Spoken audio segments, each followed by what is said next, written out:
Hi friends, welcome back to our channel. ఈరోజు మనం పచ్చిమిరపకాయలతోన ఊరగాయ ఎలా ప్రిపేర్ చేయాలో చూద్దామండి.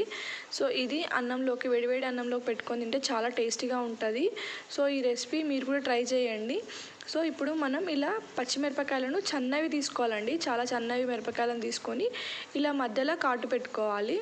సో చిన్న మిరపకాయలు తీసుకుంటే దాని లోపల విత్తనాలు లేకుండా చూసుకోవాలి ఫ్రెండ్స్. ఈ విత్తనాలు లేని మిరపకాయ అయితే కొంచెం చప్పగా ఉంటుంది, టేస్టీ కూడా చాలా బాగుంటుంది. సో ఇలా తీసుకొని ఒక కడాయిలో కొంచెం ఆయిల్ వేసుకున్న తర్వాత ఇప్పుడు ఇందులోకి ముందుగా కాటు పెట్టుకున్న పచ్చిమిరపకాయలు ఉంటాయి కదండి, అవి వేసుకొని బాగా ఫ్రై చేసుకోవాలి. ఇలా చూపించే విధంగా ఫ్రై చేసుకున్న తర్వాత ఇవి ఒక 2 to 3 minutes బాగా ఫ్రై కావాలి ఫ్రెండ్స్. అప్పుడే మనకి ఈ పచ్చిమిరపకాయలు బాగా ఫ్రై అవుతాయి, బాగా టేస్టీగా ఉంటాయి.